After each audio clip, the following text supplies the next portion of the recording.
Good afternoon students. ನಮಸ್ಕಾರಗಳು ನಿಮ್ಮೆಲ್ಲರಿಗೆ. Present ಕ್ಲಾಸಸ್ನ ವತಿಯಿಂದ ನಿನ್ನೆವರೆಗೆ social study ನಡಿ ಸಮಾಜ ಅಧ್ಯಯನದಲ್ಲಿ ನಾವು ಮೊದಲನೇ ಪಾಠವನ್ನು ಮುಗಿಸಿದ್ದೀವಿ. ಈಗ ಎರಡನೇ ಪಾಠಕ್ಕೆ ನಾವು ಕಾಲಿಡ್ತಾ ಇದ್ದೀವಿ. ಮೊದಲನೇ ಪಾಠದಲ್ಲಿ ನಾವು ಏನೇನು ನೋಡಿದ್ದೀವಿ ಅಂದರೆ, ಭಾರತಕ್ಕೆ ಯುರೋಪಿಯನ್ನರ ಆಗಮನ, ಯುರೋಪಿಯನ್ನರೇ ಪ್ರಮುಖವಾಗಿ ಯಾರ್ಯಾರು ಬಂದರು, ವಿಶೇಷವಾಗಿ ಪೋರ್ಚುಗೀಸರು, ಡಚ್ಚರು, ಫ್ರೆಂಚರು ಮತ್ತು ಬ್ರಿಟಿಷರು. ಕಾಲಕ್ರಮೇಣವಾಗಿ ಅವರವರ ಅಧಿಕಾರ ದಾಹದ ಫಲವಾಗಿ ಅವರವರ ಒಂದು ಸೈನ್ಯದ ಪರಾಕ್ರಮದಿಂದ ಸುಮಾರು ಸ್ಥಳಗಳನ್ನು ಯುದ್ಧದ ಮೂಲಕವಾಗಿ ಗೆದ್ದುಕೊಂಡು ಒಬ್ಬರನ್ನೊಬ್ಬರು ಸೋಲಿಸಿ, ಎಕ್ಸಾಂಪಲ್ ಪೋರ್ಚುಗೀಸರು ಬಂದಾಗ ನಮ್ಮ ಭಾರತ ರಾಜರನ್ನು ಸೋಲಿಸಿದರು, ಇಲ್ಲಿದ್ದಂಥ ಪ್ರದೇಶಗಳನ್ನು ಆಕ್ರಮಣ ಮಾಡಿಕೊಂಡರು, ಅವರನ್ನು ಸದೆಬಡಿದು ಅವರನ್ನು ಸೋಲಿಸಿ ನಮ್ಮ ದೇಶದ ನಮ್ಮ ರಾಜ್ಯರ ಪ್ರದೇಶಗಳನ್ನು ವಶಪಡಿಸಿಕೊಂಡು ಅಲ್ಲಿ ತನ್ನ ವ್ಯಾಪಾರ ವಹಿವಾಟನ್ನು ಪ್ರಾರಂಭಿಸಿದರು. ಆಮೇಲೆ ಪೋರ್ಚುಗೀಸರನ್ನು ಡಚ್ಚರು ಸೋಲಿಸಿದರು, ಡಚ್ಚರನ್ನು ಫ್ರೆಂಚರು ಸೋಲಿಸಿದರು, ಫ್ರೆಂಚರಿಗೆ ಬ್ರಿಟಿಷರು ಸೋಲಿಸಿದರು. ಈಗ ಒಂದನೇ ಪಾಠ, ಇದರಲ್ಲಿ ನಾವು ಪ್ರಮುಖವಾಗಿ 3 ಕರ್ನಾಟಕ ಯುದ್ಧಗಳು ಮತ್ತು ಒಂದು ಪ್ಲಾಸಿ ಕದನ ಮತ್ತೊಂದು ಬಕ್ಸಾರ್ ಕದನ, ಈ 5 ಪ್ರಮುಖವಾದ ಕದನಗಳನ್ನು ನಾವು ನೋಡಿದ್ದೀವಿ. ಕೊನೆಯವಾಗಿ ಹಂತವಾಗಿ ಬ್ರಿಟಿಷರಲ್ಲಿ ಪ್ರಾಬಲ್ಯವನ್ನು ಮೆರೆದಿದ್ದಾರೆ, ಫ್ರೆಂಚರಲ್ಲಿ ಸೋತಿದ್ದಾರೆ, ಮೂಲೆ ಗುಂಪಾಗಿದ್ದಾರೆ. ಫ್ರೆಂಚ್ ಅಧಿಕಾರಿಯಾದಂಥ ಡೋಪ್ಲಿಯನ್ನು ಅಲ್ಲಿನ ಸರ್ಕಾರ ಅಂದರೆ ಫ್ರೆಂಚ್ ಸರ್ಕಾರ ಅವರನ್ನು ವಾಪಸ್ಸು ಕರೆಸಿಕೊಂಡಿದೆ. ಮುಂದೆ ಬ್ರಿಟಿಷರ ಆಡಳಿತವನ್ನು ಇಲ್ಲಿ ನಮ್ಮ ದೇಶದಲ್ಲಿ ಕಂಟಿನ್ಯೂ ಆಗಿ ಬಂಗಾಳವನ್ನು ವಶಪಡಿಸಿಕೊಂಡಿದ್ದಾರೆ. ಬಕ್ಸಾರ್ ಕದನದ ಮೂಲಕ ಬಂಗಾಳ ವಶಪಡಿಸಿಕೊಂಡಿದ್ದಾರೆ. ಬಿಹಾರ್, ಒರಿಸ್ಸಾ, ಔಧ್ ಹೀಗೆ ಹಲವು ಪಟ್ಟಣಗಳನ್ನು ಅಲ್ಲಿದ್ದ ಪ್ರದೇಶಗಳನ್ನು ವಶಪಡಿಸಿಕೊಂಡು ತನ್ನ ಅಧಿಕಾರವನ್ನು ಮುಂದುವರಿಸಿದ್ದಾರೆ ಈಸ್ಟ್ ಇಂಡಿಯಾ ಕಂಪನಿಯ ಮೂಲಕವಾಗಿ ಬ್ರಿಟಿಷರು. ಇದು ಒಂದನೇ ಪಾಠದಲ್ಲಿ ನಾವು ಇಷ್ಟೊತ್ತು ನೋಡಿದ್ದೀವಿ. ಈಗ ನಾವು ಎರಡನೇ ಪಾಠಕ್ಕೆ, ಎರಡನೇ ಅಧ್ಯಾಯಕ್ಕೆ ಬರ್ತಾ ಇದ್ದೀವಿ. ಪ್ರೆಸೆಂಟ್ ಕ್ಲಾಸ್ನಿಂದ ಕೊಡುವಂಥ ಪ್ರತಿಯೊಂದು ವಿಷಯಗಳನ್ನು ತಾವು ಚೆನ್ನಾಗಿ ಅಭ್ಯಾಸ ಮಾಡಬೇಕು. ಎಲ್ಲ ವಿಷಯಗಳನ್ನು ಒಳ್ಳೆಯ ನೆನಪಿನಲ್ಲಿ ಇಟ್ಕೋಬೇಕು. ಯಾಕಂದರೆ ಹಿಸ್ಟ್ರಿ ಈ ವಿಷಯಗಳು ನಿಮಗೆ ಮುಂದಿನ ಅಭ್ಯಾಸ, ಮುಂದಿನ ನಿಮ್ಮ ಜೀವನಕ್ಕೆ ತುಂಬ ಉಪಯುಕ್ತವಾದಂಥ ವಿಷಯಗಳು, ಮಾಹಿತಿಗಳು. ಓಕೆ, ಈಗ ನಾವು ಎರಡನೇ ಅಧ್ಯಾಯಕ್ಕೆ ಹೋಗೋಣ. ಬ್ರಿಟಿಷರ ಆಳ್ವಿಕೆಯ ವಿಸ್ತರಣೆ. ಬ್ರಿಟಿಷರ ಆಳ್ವಿಕೆಯ ವಿಸ್ತರಣೆ. ವಿದ್ಯಾರ್ಥಿಗಳೇ ತಾವು ವಿಷಯವನ್ನು ಗಮನದಲ್ಲಿಟ್ಟಬೇಕು. ಇಲ್ಲಿವರೆಗೆ ಏನಾಗಿದೆ ಅಂದರೆ, ಅವರ ಬುನಾದಿಯನ್ನು ಹಾಕ್ಕೊಂಡಿದ್ದಾರೆ. ಬ್ರಿಟಿಷರು ತನ್ನ ತಳಹದಿಯನ್ನು, ತಳಪಾಯವನ್ನು ಗಟ್ಟಿ ಮಾಡ್ಕೋತ ಬಂದಿದ್ದಾರೆ. ಯುರೋಪಿಯನ್ನರ ಆಗಮನದ ಮೂಲಕವಾಗಿ ಬ್ರಿಟಿಷರು ಏನಾಗಿದೆ, ಒಬ್ಬರನ್ನೊಬ್ಬರು ಸೋಲಿಸಿ ತನ್ನ ತಳಪಾಯಗಳನ್ನು ಇಲ್ಲಿ ಗಟ್ಟಿಯಾಗಿ ಮಾಡಿಕೊಟ್ಟು ಬಂದು ಈಗ ತನ್ನ ಅಧಿಕಾರನ ವಿಸ್ತರಣೆ ಮಾಡಲಿಕ್ಕೆ ಇವಾಗ ಗಮನ ಕೊಡ್ತಾ ಇದ್ದಾರೆ. ಅದೇ ಇದೆ ಬ್ರಿಟಿಷರ ಆಳ್ವಿಕೆಯ ವಿಸ್ತರಣೆ, ಎರಡನೇ ಅಧ್ಯಾಯ. ಇದರ ಪ್ರಮುಖ ಅಂಶಗಳನ್ನು ನಾವು ಕೆಲವೊಂದು ನೋಡ್ಕೊಳ್ಳೋಣ ಈ ಅಧ್ಯಾಯದ ಮೂಲಕವಾಗಿ. ಇಲ್ಲಿ ಈ ಅಧ್ಯಾಯದಲ್ಲಿ ನಮಗೆ ಆಂಗ್ಲೋ ಮರಾಠ ಯುದ್ಧಗಳು ನಡೀತವೆ. ಬ್ರಿಟಿಷ್ ಅಧಿಕಾರಿಗಳ ಕ್ರೋಢೀಕರಣ ಆಗುತ್ತದೆ. ದತ್ತು ಮಕ್ಕಳ ಹಕ್ಕಿಲ್ಲ ಎಂಬ ಒಂದು ನೀತಿಯನ್ನು ಜಾರಿಗೆ ತರ್ತಾರೆ. ಸಹಾಯಕ ಸೈನ್ಯ ಪದ್ಧತಿ ಅನ್ನೋಂಥ ಒಂದು ನೀತಿಯನ್ನು ಕೂಡ ಜಾರಿಗೆ ತರ್ತಾರೆ. ಮತ್ತು ಆಂಗ್ಲೋ ಸಿಖ್ ಯುದ್ಧಗಳು, ಈ ಇಷ್ಟು ಪ್ರಮುಖವಾದ ಅಂಶಗಳನ್ನು ನಾವು ಈ ಎರಡನೇ ಅಧ್ಯಾಯದಲ್ಲಿ ನೋಡೋರಾಗಿದ್ದೇವೆ. ಮೊದಲನೇ ಅಧ್ಯಾಯದಲ್ಲಿ ಏನು ನೋಡಿದ್ದೇವೆ? ಕರ್ನಾಟಕ ಯುದ್ಧಗಳು, 3 ಪ್ರಮುಖವಾದಂಥ ಕರ್ನಾಟಕ ಯುದ್ಧಗಳು, ಒಂದು ಪ್ಲಾಸಿ ಕದನ ಮತ್ತು ಒಂದು ಬಕ್ಸಾರ್ ಕದನ, ಈ ಒಂದನೇ ಅಧ್ಯಾಯದಲ್ಲಿ ನೋಡಿದ್ವಿ. ಎರಡನೇ ಅಧ್ಯಾಯದಲ್ಲಿ ಏನು ಪ್ರಮುಖವಾಗಿ ವಿಷಯ ಬರ್ತದೆ? ಆಂಗ್ಲೋ ಮರಾಠ ಯುದ್ಧಗಳು ಬರ್ತದೆ, ಆಂಗ್ಲೋ ಸಿಖ್ ಯುದ್ಧಗಳು ಬರ್ತದೆ, ದತ್ತು ಮಕ್ಕಳಿಗೆ ಹಕ್ಕಿಲೆಂಬ ನೀತಿ ಬರ್ತಾ ಇದೆ, ಸಹಾಯಕ ಸೈನ್ಯ ಪದ್ಧತಿಯನ್ನು ಜಾರಿಗೆ ತರ್ತಾ ಇದ್ದಾರೆ. ಮತ್ತು ಇದೆಲ್ಲ ಮಾಡಿದ ಮೂಲಕವಾಗಿ ಬ್ರಿಟಿಷರು ಏನು ಮಾಡ್ತಾರೆ? ತನ್ನ ಅಧಿಕಾರದ ಕ್ರೋಢೀಕರಣವನ್ನು ಮಾಡ್ತಾ ಇದ್ದಾರೆ. ಸೊ ಏನು ಕೊಟ್ಟಿದ್ದಾರೆ ಅಂದರೆ, ಬ್ರಿಟಿಷರು ಕರ್ನಾಟಕ ಯುದ್ಧಗಳ ಮೂಲಕ ಭಾರತದಲ್ಲಿ ಯಾವುದೇ ಯುರೋಪ್ ದೇಶಗಳು ತಮ್ಮ ಎದುರಾಳಿಗಳಾಗಿ ನಿಲ್ಲದಂತೆ ಮಾಡಿದರು. ನೋಡಿರಿ ಏನು ಮಾಡಿದ್ದಾರೆ ಇಲ್ಲಿ ಬ್ರಿಟಿಷ್ ಅಧಿಕಾರಿಗಳು? ಕರ್ನಾಟಕ ಯುದ್ಧಗಳ ಮೂಲಕ, ನಮ್ಮ ಮುಂಚೆ ಹೇಳಿದ್ರೆ ನಿಮಗೆ ಮೊದಲನೇ ಅಧ್ಯಾಯದಲ್ಲಿ ಕರ್ನಾಟಕ ಯುದ್ಧಗಳನ್ನು 3 ಯುದ್ಧಗಳನ್ನು ಗೆದ್ದಿದ್ದಾರೆ ಅವರು. ಕರ್ನಾಟಕ ಯುದ್ಧಗಳ ಮೂಲಕ ಭಾರತದಲ್ಲಿ ಯಾವುದೇ ಯುರೋಪ್ ದೇಶಗಳು ಅಂದರೆ ಲೈಕ್ ಡಚ್, ಫ್ರೆಂಚ್ ಮತ್ತು ಪೋರ್ಚುಗೀಸ್ ದೇಶಗಳು ಎದುರಾಳಿಗಳಾಗಿ ನಿಲ್ಲದಂತೆ ನೋ ಕಾಂಪಿಟೇಟರ್ ಅಂದರೆ ಅವರಿಗೆ ಕಾಂಪಿಟೇಷನ್ ಮಾಡೋರು ಯಾರು ಇಲ್ಲದಂತೆ ಮಾಡಿದ್ದಾರೆ ಅವರು. ಪ್ಲಾಸಿ ಮತ್ತು ಬಕ್ಸಾರ್ ಕದನಗಳ ಮೂಲಕ ಬಂಗಾಳ ಪ್ರಾಂತದ ಮೇಲೆ ಸಂಪೂರ್ಣ ರಾಜಕೀಯ ನಿಯಂತ್ರಣವನ್ನು ಸಾಧಿಸಿದ್ದಾರೆ. 1765 ಹೊತ್ತಿಗೆ ಬಹುತೇಕ ಭಾರತದ ಪೂರ್ವ ಭಾಗದ ಮೇಲೆ ಪ್ರಭುತ್ವವನ್ನು ಸಾಧಿಸಿದರು. ಆದರೆ ಭಾರತದ ಪಶ್ಚಿಮ ಮತ್ತು ದಕ್ಷಿಣ ಭಾಗಗಳಲ್ಲಿ ಮೈಸೂರು ಮತ್ತು ಮರಾಠರ ಪ್ರಾಬಲ್ಯ ರಾಜ್ಯಗಳು ಇಲ್ಲಿ ಪ್ರಬಲವಾಗಿದ್ದವು. ವಿಷಯವನ್ನು ಗಮನದಲ್ಲಿಡಬೇಕು ತಾವು. ಪಶ್ಚಿಮ ಮತ್ತು ದಕ್ಷಿಣ ಭಾರತದಲ್ಲಿ ಮರಾಠರ ಮತ್ತು ಮೈಸೂರು ರಾಜ್ಯರ ಇಲ್ಲಿ ಪ್ರಭಾವವನ್ನು ಇಲ್ಲಿ ಪ್ರಬಲವಾಗಿತ್ತು. ಇಲ್ಲಿ ಮುಂದೆ ಇದರ ಕಾರಣವಾಗಿ ಅವರು ಅಟಾಟೋಪ್ ಬಂಗಾಳ ಮತ್ತು ಬೊಂಬಾಯಿಗೆ ಸೀಮಿತವಾಗಿತ್ತು. ಯಾಕಂದರೆ ಬಕ್ಸಾರ್ ಕದನ ಮೂಲಕ ಬಂಗಾಳ ಕೊಲ್ಲಿಯನ್ನು ಸಂಪೂರ್ಣವಾಗಿ ಅವರು ಬಂಗಾಳ ಪ್ರಾಂತವನ್ನು ಸಂಪೂರ್ಣವಾಗಿ ಅಧಿಕಾರಕ್ಕೆ ತಗೊಂಡುಬಿಟ್ಟಿದ್ರು. ಅದರ ಜೊತೆಗೆ ಬಿಹಾರ, ಒರಿಸ್ಸಾ ಮತ್ತು ಔದ್ಧ ಪಟ್ಟಣಗಳ ಬ್ರಿಟಿಷ್ ಆಡಳಿತಕ್ಕೆ ಒಳಪಟ್ಟಿದ್ದು, ಇನ್ಕ್ಲೂಡಿಂಗ್ ಮುಂಬೈ.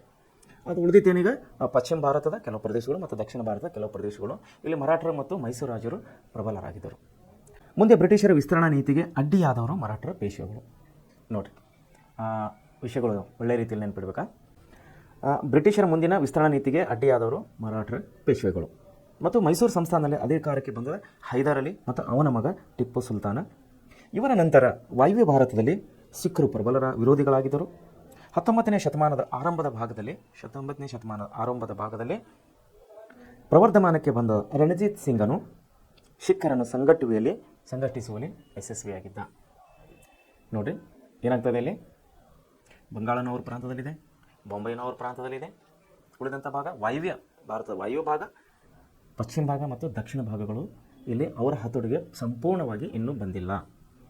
ಯಾಕೆಂದರೆ ಇಲ್ಲಿ ಮರಾಠರು ಪ್ರಬಲರಾಗಿದ್ದಾರೆ, ಮೈಸೂರು ಅರಸರು ಪ್ರಬಲರಾಗಿದ್ದಾರೆ, ಮೈಸೂರು ರಾಜರು, ಅದರ ವಿಶೇಷವಾಗಿ ಹೈದರ್ ಅಲಿ ಮತ್ತು ಟಿಪ್ಪು ಸುಲ್ತಾನ, ಮತ್ತು ವಾಯುವ್ಯ ದಿಕ್ಕಿನಲ್ಲಿ ಸಿಖ್ಖರಲ್ಲಿ ಪ್ರಬಲರಾಗಿದ್ದಾರೆ. ಸಿಖ್ಖರದ ನಾಯಕನಾದಂಥ ರಣಜಿತ್ ಸಿಂಗನು ಇಲ್ಲಿ ಏನು ಮಾಡ್ತಾನೆ, ಸಿಖ್ಖರನ್ನು ಒಗ್ಗೂಡಿಸುವಲ್ಲಿ, ಅಂದರೆ ಎಲ್ಲ ಸಿಖ್ಖರನ್ನು ಒಂದು ಮಾಡುವುದರಲ್ಲಿ ಅವನು ಇಲ್ಲಿ ಯಶಸ್ವಿ ಆಗ್ತಾ ಇದ್ದಾನೆ. ಬ್ರಿಟಿಷರು ಭಾರತದಲ್ಲಿ ತಮ್ಮ ಸಾಮ್ರಾಜ್ಯದ ವಿಸ್ತರಣೆಗಾಗಿ 18ನೇ ಶತಮಾನದ ಮಧ್ಯಭಾಗದಿಂದ 19ನೇ ಶತಮಾನದ ಮಧ್ಯಂತರವರೆಗೂ ಮೇಲಿಂದ ಮೇಲೆ ಅನೇಕ ಯುದ್ಧಗಳನ್ನು ಕೈಗೊಂಡರು. ಇಲ್ಲಿ ಸಣ್ಣ ಪುಟ್ಟ ಯುದ್ಧಗಳು ಕೊಟ್ಟಿಲ್ಲ, ಮೇನ್ ಅಂದರೆ ಪ್ರಮುಖವಾದ ವಿಷಯಗಳು, ಪ್ರಮುಖ ಯುದ್ಧಗಳನ್ನು ಮಾತ್ರ ಇಲ್ಲಿ ಪಠ್ಯ ಪುಸ್ತಕದಲ್ಲಿ ಕೊಡ್ತಾ ಇದ್ದಾರೆ. ಇದನ್ನು ಹೊರತು ಬೇರೆ ಬೇರೆ ಸಣ್ಣ ಪುಟ್ಟ ರಾಜರನ್ನು, ಸಾಮಂತ ಅರಸರನ್ನು, ಸುಮಾರು ಜನರನ್ನು ಸೋಲಿಸಿ ಅವರು ಅಧಿಕಾರಕ್ಕೆ ಬರ್ತಾ ಇದ್ದಾರೆ.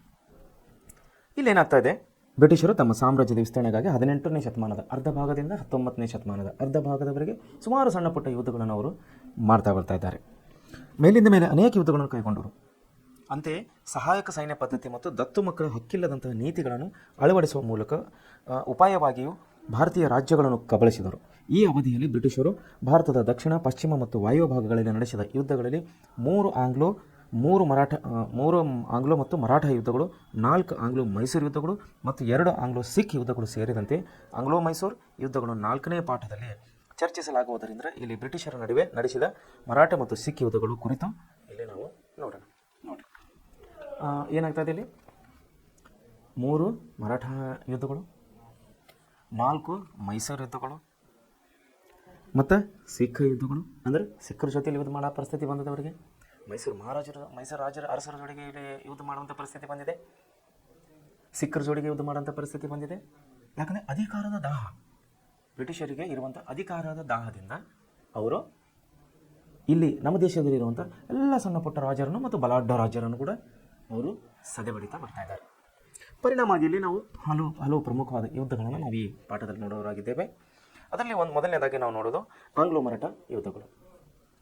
ಮೊದಲನೇ ಆಂಗ್ಲೋ ಮರಾಠ ಯುದ್ಧ ನೋಡಿ, ಇಲ್ಲಿ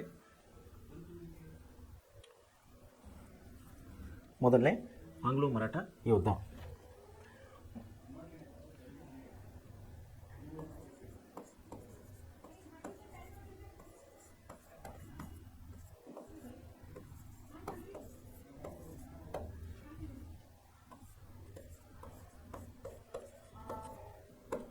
ಮೊದಲನೇ ಆಂಗ್ಲೋ ಮರಾಠ ಯುದ್ಧ 1775ರಿಂದ 1782ವರೆಗೆ ಇಲ್ಲಿ ನಡೀತಾ ಇದೆ. 1775ರಿಂದ 1782ವರೆಗೆ ಇಲ್ಲಿ ಮೊದಲನೇ ಆಂಗ್ಲೋ ಮರಾಠ ಯುದ್ಧವನ್ನು ಇಲ್ಲಿ ನಡೀತಾ ಇದೆ. ಬಕ್ಸಾರ್ ಕದನದಲ್ಲಿ ಸೋತ ಬ್ರಿಟಿಷರ ಆಶ್ರಯದಲ್ಲಿದ್ದ ಮೊಘಲ ಚಕ್ರವರ್ತಿ 2ನೇ ಶಾ ಆಲಮನನ್ನು ಮರಾಠರು ಕರೆತಂದು, ನೋಡಿ ಯಾವ್ಯಾವ ರೀತಿ ಕುತಂತ್ರಗಳು ನಡೀತಾ ಇದ್ದಾವೆ ಇಲ್ಲಿ ಅಧಿಕಾರಕ್ಕಾಗಿ. ಏನಾಗಿದೆ ಇಲ್ಲಿ ಬಕ್ಸಾರ್ ಕದನದಲ್ಲಿ ಏನಾಗಿತ್ತು, ಮೊಘಲ್ ಅರಸ ಶಾ ಆಲಮನು ಸೋತಿದ್ದ, ನೋಡಿದ್ದೀವಿ ನಾವು ಬಕ್ಸಾರ್ ಕದನದಲ್ಲಿ. ಇಲ್ಲಿ ಸೋತಂಥ ವ್ಯಕ್ತಿಗೆ ಯಾರು ಬ್ರಿಟಿಷರ ಆಶ್ರಯದಲ್ಲಿದ್ದ ಮೊಘಲ್ ಚಕ್ರವರ್ತಿ 2ನೇ ಆಲಂ ಶಾ ಸೋತು ಅವರಲ್ಲಿ ಸೆರೆಯಾಗಿದ್ದವ, ಅವನನ್ನು ಮರಾಠರು ಏನು ಮಾಡೋದು ಕರೆತಂದು ಏನು ಮಾಡಿದ್ರು, ಮತ್ತೆ ದೆಹಲಿಯ ಸಿಂಹಾಸನದಲ್ಲಿ ಕುಳಿಸುತ್ತಾರೆ ಅವರಿಗೆ. ಶಾ ಆಲಮನನು ಯಾರು, ಮೊಘಲ್ ಸಾಮ್ರಾಜ್ಯದ ಅರಸನವನು. ದೆಹಲಿ ಸಿಂಹಾಸನದಲ್ಲಿ ಕುಳ್ಳಿರಿಸಿದರು. ಚಕ್ರವರ್ತಿಯು ಮೊದಲ ಬ್ರಿಟಿಷರಿಗೆ ಚಕ್ರವರ್ತಿಯು ಮೊದಲು ಬ್ರಿಟಿಷರಿಗೆ ನೀಡಿದ್ದ ಕೋರ್ ಮತ್ತು ಅಲಹಾಬಾದ್ಗಳನ್ನು ಮರಾಠರಿಗೆ ಕೊಟ್ಟನು. ಚಕ್ರವರ್ತಿ ಯಾರು? ಚಕ್ರವರ್ತಿ ಮೊಘಲ್ ಚಕ್ರವರ್ತಿ ಮೊದಲು ಬ್ರಿಟಿಷರಿಗೆ ನೀಡಿದ್ದ ಕೋರ್ ಮತ್ತು ಅಲಹಾಬಾದ್ ಪಟ್ಟಣಗಳು ಏನಿದ್ದಲ್ಲ ಅದು ಬ್ರಿಟಿಷರಿಂದ ತಗೊಂಡು ಯಾರಿಗೆ ಕೊಟ್ಟವನು? ಮರಾಠರಿಗೆ ಕೊಟ್ಟ. ಯಾಕಂದ್ರೆ ಮತ್ತು ಅವನು ಮತ್ತು ಪುನಃ ಇಲ್ಲಿ ರಾಜರನ್ನು ಮಾಡಿದ್ರಲ್ಲ ಅವರು ಯಾರು? ಮರಾಠರು. ಶಾಲಂನನ್ನು ಸೋತಿದ್ದ, ಬ್ರಿಟಿಷರ ಸೆರೆಮನೆಯಲ್ಲಿದ್ದ, ಅವ್ರಿಗೆ ಏನು ಮಾಡಿದ್ರು ಇವರು ಮರಾಠರು? ಅವನನ್ನು ಕರ್ಕೊಂಡು ಬಂದು ದೆಹಲಿ ಸಿಂಹಾಸನ ಮೇಲೆ ಕುಂದಿರಿಸಿದ ಉಪಕಾರಕ್ಕಾಗಿ ಅವನ ಸಾಮ್ರಾಜ್ಯದ ಮೊಘಲ ಸಾಮ್ರಾಜ್ಯದ ಪ್ರಮುಖ ಪಟ್ಟಣಗಳಾದಂಥ ಇವು ಕೋರ್ ಮತ್ತು ಅಲಹಾಬಾದ್ ಪಟ್ಟಣಗಳನ್ನು ಮರಾಠರಿಗೆ ಕೊಟ್ಟುಬಿಟ್ಟು ನೀವು ನೋಡ್ಕೊರಪ್ಪ ಇದರ ಅಧಿಕಾರ ಅಂತೇಳಿ. ಇದರಿಂದ ಮರಾಠರು ಮತ್ತು ಬ್ರಿಟಿಷರ ನಡುವೆ ವೈರತ್ವ ಉಂಟು ಮಾಡಿತ್ತು. ನೋಡಿರಿ ಯಾರಿಗೆ ವೈರತ್ವ ಆಯ್ತಿಲ್ಲ? ಮರಾಠರಿಗೆ ಮತ್ತು ಬ್ರಿಟಿಷರಿಗೆ ಯಾಕೆ ವೈರತ್ವ ಆಗಬೇಕಪ್ಪ? ಬ್ರಿಟಿಷರಿಗೆ ಯಾಕೆ ವೈರತ್ವ ಆಗಬೇಕು? ಯಾಕಂದರೆ ಏನು ಮಾಡಿದ್ದಾರೆ ಮೊಘಲ್ ಚಕ್ರವರ್ತಿ? ಬ್ರಿಟಿಷರಿಂದ ಕಿತ್ತುಕೊಂಡು ಆ 2 ಪಟ್ಟಣಗಳು ಮರಾಠರಿಗೆ ಕೊಟ್ಟಿದೆ. ಮತ್ತು ಅವರಿಗೆ ಕೋಪ ಬರಲ್ಲ, ಅವ್ರಿಗೆ ಸಿಟ್ಟಾಗಲ್ವಾ? ಕಾಮನ್, ಅದು ಸರ್ವೇ ಸಾಮಾನ್ಯ. ನಮ್ಮ ದೋಸ್ತ ಇನ್ನೊಬ್ಬರಿಗೆ ಹೋದರೆ ನಮಗೂ ಕೂಡ ಸಿಟ್ಟು ಬರುತ್ತೆ. ಇಲ್ಲಿ ಇಡೀ ಪ್ರದೇಶಗಳನ್ನೇ ಕೊಡ್ತಾ ಇದ್ದಾರೆ ಅವರು. ಅಲಹಾಬಾದ್ ಪ್ರದೇಶವನ್ನೇ ಕೊಟ್ಟಿದ್ದಾರೆ, ಕೋರ ಪಟ್ಟಣವನ್ನೇ ಕೊಟ್ಟಿದ್ದಾರೆ ಮರಾಠರಿಗೆ. ಸೊ ಇದರಿಂದ ಏನಾಯಿತು? ಬ್ರಿಟಿಷರಿಗೆ ಇಲ್ಲಿ ಕೋಪ ಬಂದು ಸುಮ್ಮನೆ ಇರುತ್ತಾ? ಅದು ಏನಾಯಿತು? ಮರಾಠರಿಗೆ ಮತ್ತು ಬ್ರಿಟಿಷರಿಗೆ ವೈರತ್ವವನ್ನು ಹುಟ್ಟಿಸ್ತಾರೆ, ವೈಮನಸ್ಸನ್ನು ಹುಟ್ಟಿಸ್ತಿದ್ದು. ಮರಾಠರ ಬಲಿಷ್ಠ ಪೇಶ್ವೆ, ಮರಾಠರ ರಾಜರುಗಳನ್ನು ನಾವು ಪೇಶ್ವೆ ಅಂತೇಳಿ ಕರಿತೀವಿ. ಈ ಮರಾಠರ ರಾಜನಾದ ಅಥವಾ ಪೇಶ್ವನಾದ ಬಲಿಷ್ಠನಾದಂಥ ಮಾಧವರಾವ್, ಅವನ ಹೆಸರು ಮಾಧವರಾವ್, ಇದೇ ಸಮಯದಲ್ಲಿ ತೀರಿಕೊಂಡಿದ್ದ. ನೋಡಿ ಏನಾಗ್ತದೆ, ಒಂದೊಂದು ಸಾಮ್ರಾಜ್ಯಕ್ಕೆ ಒಂದೊಂದು ಕೆಟ್ಟ ಸಮಯಗಳು ಬರ್ತಾ ಇದೆ. ಇಲ್ಲಿ ಒಂದೊಂದು ಸಾಮ್ರಾಜ್ಯಕ್ಕೆ ಒಂದೊಂದು ಕೆಟ್ಟ ಸಮಯಗಳು, ಕೆಟ್ಟ ಪರಿಸ್ಥಿತಿಗಳು ಬರ್ತಾ ಇವೆ. ಇಲ್ಲಿ ಏನಾಗ್ಯದ, ಮರಾಠರಿಗೆ ಏನಾಗ್ಯದ, ಬಲಾಢ್ಯನಾದಂಥ ಮಾಧವರಾವ್ ಪೇಶ್ವೆ ಇವನು ತೀರ್ಕೊಂಡ. ಇದೇ ಸಮಯದಲ್ಲಿ ಅವನು ತೀರ್ಕೊಂಡ. ಮರಾಠರಿಗೆ ತುಂಬಲಾರದಂಥ ನಷ್ಟವಾಯಿತು. ನೋಡ್ರಿ, ನಮ್ಮನೇಲಿ ಕೂಡ ಒಬ್ಬರು ಜವಾಬ್ದಾರಿಯಾದಂಥ ವ್ಯಕ್ತಿ, ಎಕ್ಸಾಂಪಲ್ ತಂದೆ, ತಾಯಿ, ಅಣ್ಣ, ಅಕ್ಕ, ಮನೆಯ ಜವಾಬ್ದಾರಿ ಹೊರಿಸಿದಂಥ ಒಬ್ಬ ವ್ಯಕ್ತಿ ತೀರಿಕೊಂಡಿದ್ದರೆ ಎಷ್ಟು ತೊಂದರೆ ಆಗುತ್ತಲ್ಲ. ಸೇಮ್ ಪೇಶ್ವೆನಲ್ಲಿ ಏನಾಗ್ತದೆ ಇಲ್ಲಿ, ಮರಾಠರ ಪೇಶ್ವೆನಲ್ಲಿ ಮಾಧವರಾವ್ ಶಿಂದೆಯ ಬಲಾಢ್ಯನಾದೇನು, ಸ್ಟ್ರಾಂಗ್ ಇದ್ದವನು, ತುಂಬ ಸ್ಟ್ರಾಂಗ್ ರಾಜನವನು. ಅವನ ಇತಿಹಾಸವನ್ನು ಬೇರೆ ಇದೆ, ಇಲ್ಲಿ ಅಲ್ಲಿ ಫುಲ್ ಅವನ ಬಗ್ಗೆ ಹೇಳೋಕ್ಕೆ ಇಲ್ಲಿ ಸಮಯ ಇಲ್ಲ. ಯಾಕಂದರೆ ಮುಂದೆ ಏನಾರ ಸಮಯ ಬಂದಾಗ ನಾವು ಅವನ ಬಗ್ಗೆ ನಿಮಗೆ ಸಪ್ರೇಟ್ ಒಂದು ಕ್ಲಾಸ್, ಮಾಧವರಾವ್ ಪೇಶ್ವೆ ಬಗ್ಗೆ ನಿಮಗೊಂದು ಕ್ಲಾಸ್ ಹೇಳ್ಬೋದು. ಅಷ್ಟು ಅವನದು ಪರಾಕ್ರಮ ಅಂದರೆ ತುಂಬ ಸ್ಟ್ರಾಂಗ್ ಆಗಿದ್ದವನು, ತುಂಬ ಬಲಶಾಲಿ ಆಗಿದ್ದವನು, ಶಕ್ತಿಶಾಲಿ ರಾಜನಾಗಿದ್ದ ಮರಾಠರಲ್ಲಿ. ಅವನು ತೀರ್ಕೊಂಡ ಮೇಲೆ ಏನಾಯಿತು, ಈ ಮರಾಠರಿಗೆ ಏನಾಯಿತು, ತುಂಬಲಾರದಂಥ ನಷ್ಟ ಆಯಿತು. ಭಾಳ ಒಂದು ದೊಡ್ಡ ನಷ್ಟ ಅನುಭವಿಸಿದರು ಅವರು. ಪೇಶ್ವೆ ಸ್ಥಾನಕ್ಕೆ ಅಂದರೆ ಮಾಧವರಾವ್ ತೀರ್ಕೊಂಡ ಮೇಲೆ ಅವನ ಸ್ಥಾನಕ್ಕೆ ಅವನ ತಮ್ಮ, ಮಾಧವರಾವನ ತಮ್ಮ ನಾರಾಯಣನು ಬಂದನು ಪೇಶ್ವೆಯಾಗಿ ಅಥವಾ ರಾಜನಾಗಿ ಬಂದನು. ಮಾಧವರಾವ್ ಪೇಶ್ವೆ ತೀರ್ಕೊಂಡ ಮೇಲೆ ಅವನ ಸ್ಥಾನಕ್ಕೆ ಅವನ ತಮ್ಮನಾದ ನಾರಾಯಣನನು ಅಧಿಕಾರದಲ್ಲಿ ಬಂದಿದ್ದನು. ಅವನ ಚಿಕ್ಕಪ್ಪ ನೋಡ್ರಿ, ಅವನನ್ನು ಯಾರು? ನಾರಾಯಣನನು. ಅವನ ಚಿಕ್ಕಪ್ಪ ರಘುನಾಥ ರಾವ್ ಅವನ ಹೆಸರು, ಮರಾಠಿಯಲ್ಲಿ ರಘುನಾಥ ರಾವ್ ಅಂತಾರೆ. ಅವನ ಹೆಸರು ಕೊಲೆ ಮಾಡಿಸಿದನು. ಅಂತ ಘೋರ ನೋಡಿ, ಈ ಸಾಮ್ರಾಜ್ಯದ ವಿಸ್ತರಣೆಗಾಗಿ, ತನ್ನ ಒಂದು ಅಧಿಕಾರದ ಹಿತಾಸಕ್ತಿಗಾಗಿ, ಅಧಿಕಾರದ ಆಶೆಗಾಗಿ ಇಲ್ಲಿ ಏನೇನು ನಡೀತಾ ಇದ್ದೇವೆ ನೋಡಿರಿ. ಅಲ್ಲಿ ಏನಾಗಿತ್ತು, ಫ್ರೆಂಚ್ ಮತ್ತು ನಾವು ಬ್ರಿಟಿಷ್ ಯುದ್ಧ ನೋಡೋ ಹೊತ್ನಾಗ ಫ್ರೆಂಚ್ ಅಧಿಕಾರಿ ಡೋಪ್ಲೆ ಏನು ಮಾಡಿದ್ದ, ಮಾರಿಷಸ್ನಿಂದ ಯಾರಿಗೆ ಕರೆಸಿದ್ದ?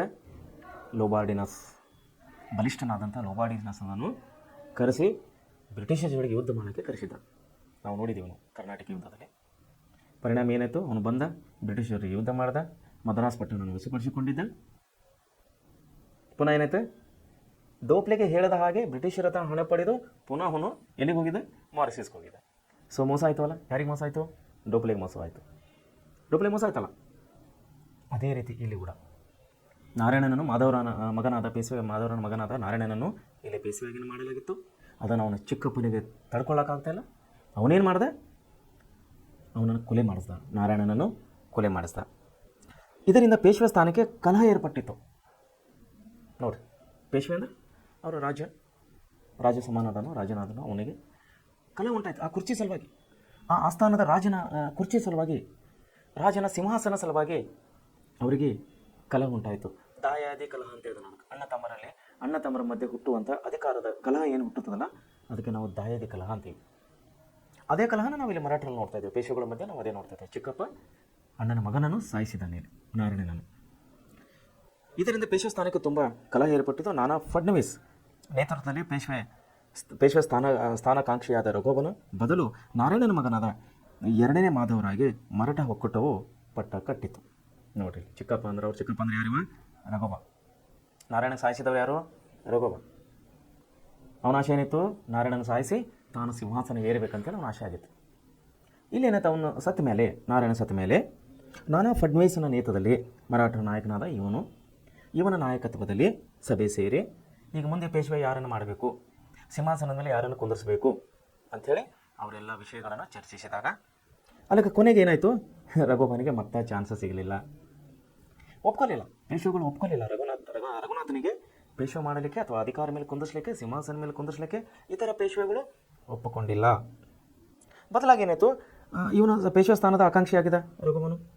ಬದಲಾಗಿ ಏನು ಮಾಡಿದ್ರು, ಎಲ್ಲರೂ ಕೂಡಿ ನಾನಾ ಫಡ್ನವೀಸ್ ನೇತೃತ್ವದಲ್ಲಿ ಯಾರು ತೀರ್ಕೊಂಡಿದ್ದಲ್ಲ, ಕೊಲೆ ಮಾಡಿಸಿಲ್ಲ ನಾರಾಯಣನ ಮಗನನ್ನು, ಎರಡನೇ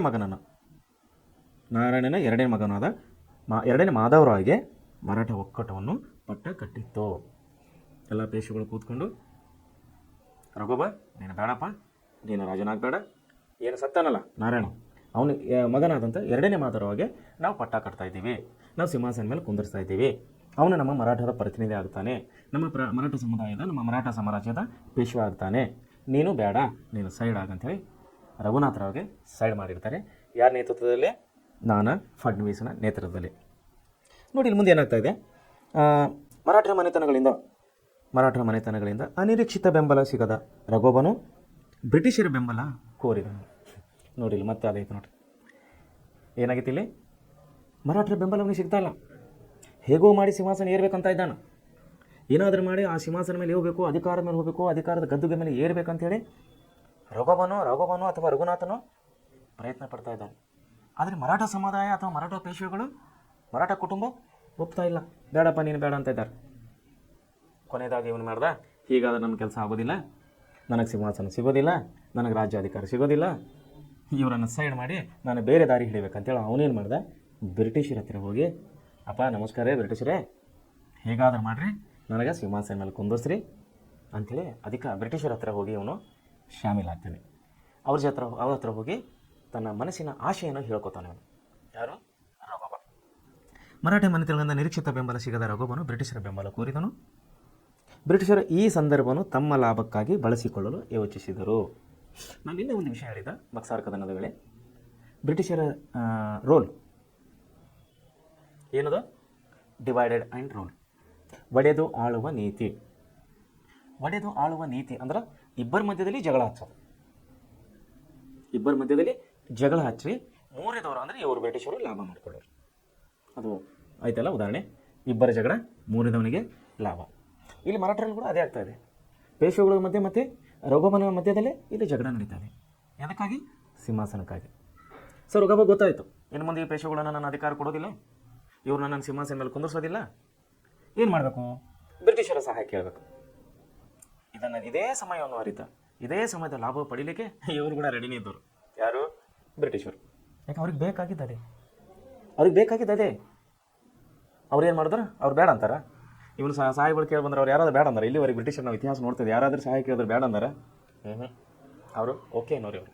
ಯಾಕೆ? ಅವ್ರ ಕೆಲಸ ಏನು? ಇಬ್ಬರ ಮಧ್ಯದಲ್ಲಿ ಜಗಳ ಹಚ್ಚೋದು, ಅದರ ಲಾಭವನ್ನು ಇವ್ರು ತಗೊಳ್ಳೋದು. ಇದನ್ನೇ ನಾವು ಇತಿಹಾಸದಲ್ಲಿ ನೋಡ್ತಾ ಬಂದಿದ್ವಿ. ವಿಶೇಷವಾಗಿ ಬ್ರಿಟಿಷರು ಒಡೆದು ಆಳುವ ನೀತಿ, ಡಿವೈಡೆಡ್ ಆ್ಯಂಡ್ ರೂಲ್ ಅಂತೀವಿ ನಾವು ಇಂಗ್ಲೀಷ್ನಲ್ಲಿ ಅದಕ್ಕೆ.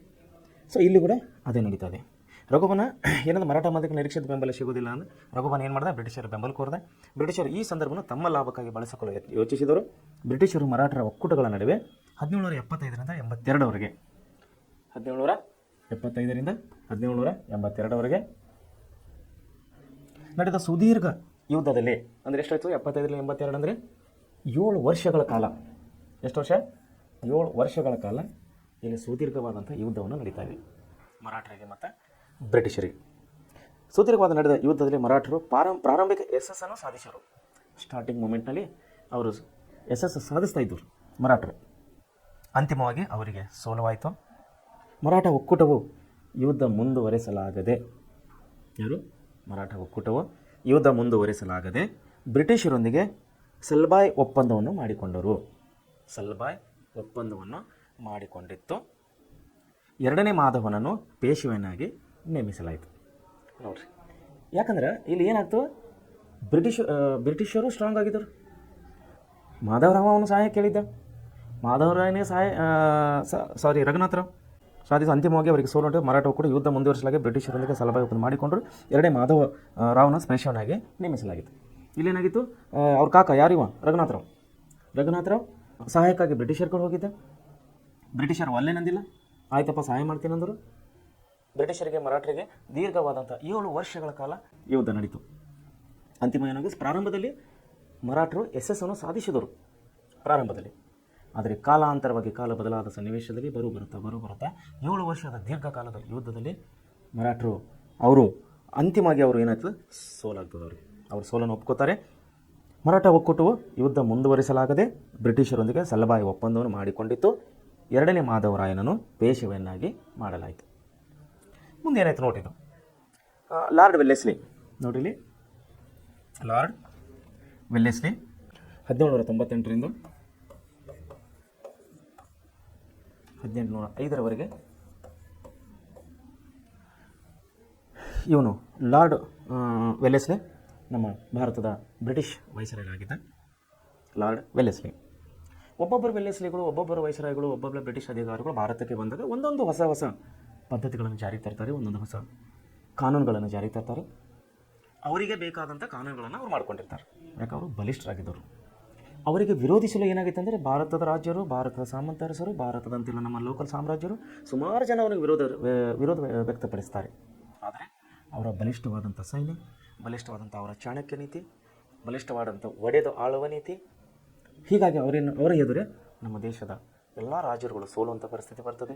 ಎಲ್ಲಿ ಕೂಡ ಇತರ ಯುರೋಪಿಯನ್ನರು, ಫ್ರೆಂಚ್, ಡಚ್ ಮತ್ತು ಪೋರ್ಚುಗೀಸ್ ಅವರು ಕೂಡ ಸೋಲನ್ನು ಬಯಸಬೇಕಾಗ್ತವೆ. ಇಲ್ಲಿ ಒಬ್ಬ ಚಾಣಕ್ಯ ಲಾರ್ಡ್ ವೆಲ್ಲೆಸ್ಲಿ ಅಂತೇಳಿ ಒಬ್ಬ ವೈಸರಾಗಿ ಭಾರತಕ್ಕೆ ಬಂದಿದ್ದಾನೆ.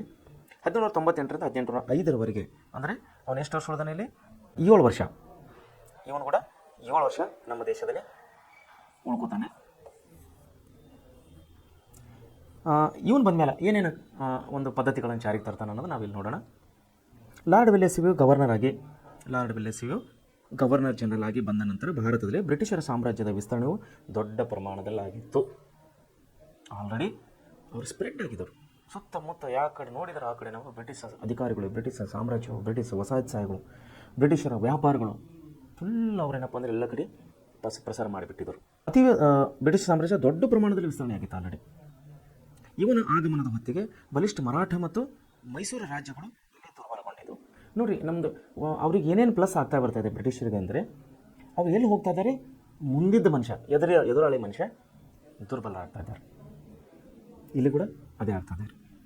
ಲಾರ್ಡ್ ವೆಲ್ಲೆಸ್ಲಿ ಮುಂದೆ ಇಲ್ಲೇನಾಗ್ತಾ ಇದೆ, ಮರಾಠರು ಮತ್ತು ಮೈಸೂರು ರಾಜ್ಯಗಳು ದುರ್ಬಲಗೊಂಡಿದ್ದು. ವಿಸ್ತರಣಾ ನೀತಿಗೆ ಅನುಕೂಲಕರವಾಗಿ, ಇವರ ಸಾಮ್ರಾಜ್ಯದ ವಿಸ್ತರಣಾ ನೀತಿಗೆ ಅನುಕೂಲಕರವಾಗಿ ಈ ಗುರಿಯನ್ನು ಸಾಧಿಸಲು ಅವನು 3 ವಿಧಾನಗಳನ್ನು ಅನುಸರಿಸುತ್ತಾನೆ. ಯಾರು? Lord Wellesley. ಅವುಗಳೆಂದರೆ, 1 ಸಹಾಯಕ ಸೈನ್ಯ ಪದ್ಧತಿ. ಹೊಸ ರಾಜ್ಯಗಳ ಮೇಲೆ ಯುದ್ಧಗಳು ಮತ್ತು ಈಗಾಗಲೇ ಕಂಪನಿಯ ಅಧೀನಕ್ಕೆ ಒಳಪಟ್ಟಿರುವ ರಾಜ್ಯಗಳನ್ನು ನೇರ ನಿಯಂತ್ರಣಕ್ಕೆ ಒಳಪಡಿಸಿಕೊಳ್ಳುವುದು. ಇದು ಏನಂದರೆ ಸಹಾಯಕ ಸೈನ್ಯ ಪದ್ಧತಿ. ನೋಡಿ, ಏನಿದು ಸಹಾಯಕ ಸೈನ್ಯ ಪದ್ಧತಿ?